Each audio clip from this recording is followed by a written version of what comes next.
যেসব কাজে আল্লাহ তাআলার সন্তুষ্টি পাওয়া যায় এ সম্পর্কে নবী করিম সাল্লাল্লাহু আলাইহি সাল্লাম হাদিস শরীফে কি বর্ণনা করেছেন।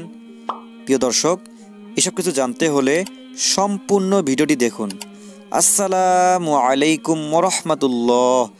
সহজ পথে আপনাদের স্বাগতম। হযরত বেলাল বিন হারেস রাদিয়াল্লাহু তাআলা আনহু থেকে বর্ণিত, তিনি বলেন, নবী করিম সাল্লাল্লাহু আলাইহি সাল্লাম বলেছেন, মানুষ আল্লাহর সন্তুষ্টির জন্য এমন কথা বলে যার কল্যাণের কথা সে ধারণাই করতে পারে না, অথচ কিয়ামত পর্যন্ত তার দরুন তার সন্তুষ্টি লিপিবদ্ধ করে দেন। আবার মানুষ আল্লাহর অসন্তুষ্টির এমনও কথা বলে যার অকল্যাণের কথা সে ধারণাই করতে পারে না, অথচ তার দরুন কিয়ামত পর্যন্ত তার অসন্তুষ্টি লিপিবদ্ধ করে দেন। আজকের এই ভিডিওতে এমন কয়েকটি কাজ নিয়ে আলোচনা করা হবে যেগুলো কাজ করলে মহান আল্লাহ তাআলার সন্তুষ্টি পাওয়া যায়। তা হলো নম্বর 1, মিষ্টভাষী হওয়া।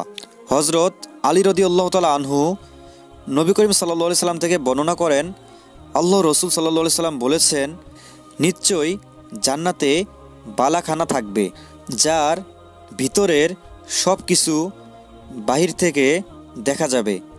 একজন বেদুইন দাঁড়িয়ে প্রশ্ন করল, ওই বালাখানা কাদের জন্য হবে? আল্লাহ রসুল সাল্লাল্লাহু আলাইহি সাল্লাম জবাবে বললেন, যারা মিষ্টভাষী হবে, অভাবীদের আহার দেবে ও রাতের গভীরে নামাজ পড়বে। সুতরাং আমাদের সকলের সঙ্গে মিষ্টি ভাষায় কথা বলতে হবে। স্বামী স্ত্রী, ভাই বোন, ছেলে মেয়ে, আত্মীয় স্বজন, পাড়া প্রতিবেশী, পরিচিত অপরিচিত, নেতা কর্মী, শাসক শাসিত সকলেই পরস্পরের সঙ্গে মিষ্টি ভাষায় কথা বলে আমরা সদাকার সওয়াব অর্জন করতে পারি। হযরত আবু হুরায়রা রাদিয়াল্লাহু তাআলা আনহু বলেন, নবী করিম সাল্লাল্লাহু আলাইহি সাল্লাম বলেছেন, মানুষের প্রত্যেক সংযোগস্থলের উপর প্রত্যেক দিন সদাকা ওয়াজিব হয়, তবে দুজনের মধ্যে ইনসাফ করা দরকার। কোনো ব্যক্তিকে তার সওয়ারির উপর উঠিয়ে দেওয়া কিংবা তার মালপত্র তুলে দেওয়ার ক্ষেত্রে সাহায্য করা সদাকা। ভালো কথা বলা সদাকা। নামাজের জন্য যত কদম চলবে প্রত্যেক কদমে সদাকা। আর রাস্তা থেকে কষ্টদায়ক বস্তু সরিয়ে দেওয়াও সদাকা। নম্বর 2, সর্বদা সত্য কথা বলা। আল্লাহ রসুল সাল্লাল্লাহু আলাইহি সাল্লাম বলেন, সদা সত্য বলো, কেননা সত্য ভালো কাজের পথে পরিচালিত করে আর ভালো কাজ জান্নাতে নিয়ে যায়। যে ব্যক্তি সত্য বলতে থাকে এবং সত্যবাদিতার চেষ্টায় থাকে, এক পর্যায়ে আল্লাহ তাআলার খাতায় সিদ্দিক তথা চিরসত্যবাদী নামে লিপিবদ্ধ হয়ে যায়। নম্বর 3, জিহ্বাকে আল্লাহর জিকিরে ব্যস্ত রাখা।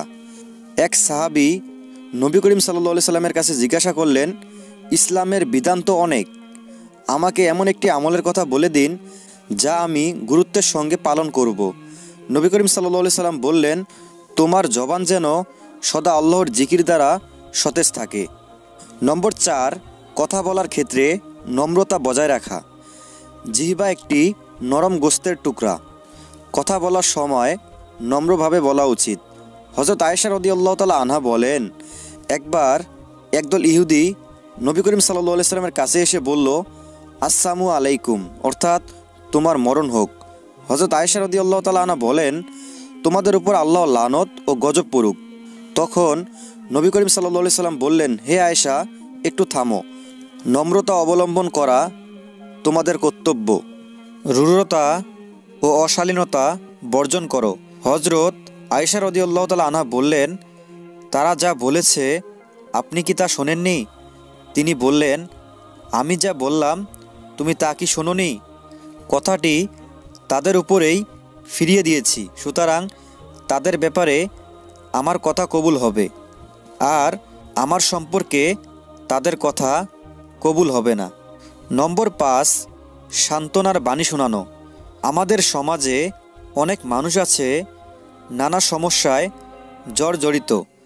অনেক মানুষ অসহায় অবস্থায় রয়েছে, তাদের প্রতি সমবেদনা জ্ঞাপন করা দরকার। শুধু হতাশা নয়, মানুষের মাঝে সান্ত্বনার বাণী ছড়িয়ে দেওয়া নেকির কাজ।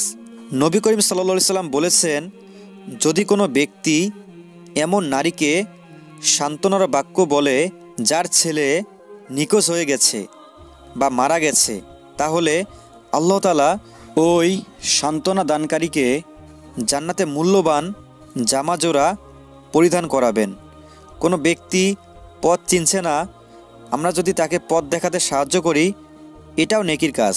কোনো ব্যক্তি দুঃখ কষ্টের মাঝে থাকলে তাকে সান্ত্বনা দিলে বা তার পেরেশানি দূর করার জন্য পরামর্শ দিলে সব মেলে। যে ব্যক্তি আল্লাহ ও শেষ দিনের প্রতি বিশ্বাস রাখে সে যেন ভালো কথা বলে, নয়তো চুপ থাকে। নম্বর 6, জিহ্বা দ্বারা দ্বীনি শিক্ষা দেওয়া। জবান দ্বারা কাউকে যদি দ্বীনি শিক্ষা দেওয়া হয় তাহলে অনেক নেকি অর্জন হবে। যেমন কেউ কোরআন পড়তে পারে না, তাকে কোরআন শিক্ষা দেওয়া। কেউ ভুলভাবে নামাজ পড়ে, তাকে নামাজের সঠিক নিয়ম শিক্ষা দেওয়া। জিহ্বার সামান্য নড়াচড়ায় যদি কারো নামাজ সই হয়ে যায়, এর চেয়ে আনন্দের আর কি আছে। নম্বর 7, আল্লাহ অসন্তুষ্ট হন এমন কথা না বলা। হযরত আবু হুরায়রা রাদিয়াল্লাহু তাআলা আনহু বলেন, নবী করিম সাল্লাল্লাহু সাল্লাম বলেছেন, যদি তোমার কোনো বিপদ আসে তাহলে এরূপ বলো না, যদি আমি এরূপ করতাম তাহলে এরূপ হতো, বরং তুমি বলো আল্লাহ তাআলা তাকদিরে লেগেছেন আর তিনি যা চান তা করেন। কারণ যদি শব্দটি শয়তানের কাজ চালু করে দেওয়া। নম্বর 8, বৈরী পরিবেশেও ইনসাফের কথা বলা। হযরত আবু সাঈদ খুদরি রাদিয়াল্লাহু তাআলা আনহু বলেন, নবী করিম সাল্লাল্লাহু সাল্লাম বলেছেন, স্বৈরাচারী শাসকের সামনে ন্যায় ও ইনসাফের কথা বলা উত্তম জিহাদ। নম্বর 9, অধীনস্থদের সঙ্গে ব্যবহার। হযরত আনাস রাদিয়াল্লাহু তাআলা আনহু বলেন, কোনো পশমি ও রেশমি কাপড়কেও আমি নবী করিম সাল্লাল্লাহু সাল্লামের হাতের তালুর চেয়ে অধিকতর নরম ও মোলায়েম মনে করি না। কোনো সুগন্ধিকেও আমি নবী করিম সাল্লাল্লাহু সাল্লামের শরীরের সুগন্ধির চেয়ে অধিকতর সুগন্ধি পাইনি। আমি দীর্ঘ 10 বছর তার খেদমতে ছিলাম, কিন্তু কখনো তিনি আমার প্রতি উহু শব্দটি উচ্চারণ করেননি। আমার কৃত কোনো কাজের জন্য বলেননি যে কেন তুমি এটা করলে, আর কোনো কাজ না করার জন্য বলেননি কেন তুমি করলে না। নম্বর 10, সুসংবাদ ও মুবারকবাদ দেওয়া মুস্তাহাব। মহান আল্লাহ তাআলা বলেন, অতএব সুসংবাদ দাও আমার বান্দাদের যারা মনোযোগ সহকারে কথা শোনে এবং যা ভালো তা গ্রহণ করে। একাধিক হাদিসে বলা হয়েছে, কেউ কোনো ভালো কাজ করলে তার জন্য তাকে মুবারকবাদ দেওয়া কিংবা কাউকে কোনো সুসংবাদ পৌঁছানো মুস্তাহাব। নম্বর 11, অসুস্থ ব্যক্তিকে দেখতে গিয়ে দোয়া করা। হযরত আয়েশা রাদিয়াল্লাহু তাআলা আনহা বলেন, নবী করিম সাল্লাল্লাহু সাল্লাম নিজের পরিবারের কোনো রোগীকে দেখতে গেলে তার উপর ডান হাত বুলিয়ে বলতেন, হে আল্লাহ, মানুষের প্রভু, রোগ দূরকারী, রোগ মুক্তি দান করো। তুমি রোগ মুক্তি দানকারী, তোমার রোগ মুক্তি ছাড়া কোনো রোগ মুক্তি কার্যকর নয় যা কোনো রোগকে সারে। হযরত সাদ ইবনে আবি ওয়াক্কাস রাদিয়াল্লাহু তাআলা আনহু বলেন, যখন আমি অসুস্থ ছিলাম তখন নবী করিম সাল্লাল্লাহু সাল্লাম আমাকে দেখতে এলেন এবং বললেন, হে আল্লাহ, সাদকে রোগ মুক্তি দান করো। হে আল্লাহ, সাদকে রোগ মুক্তি দান করো। হে আল্লাহ, সাদকে রোগ মুক্তি দান করো।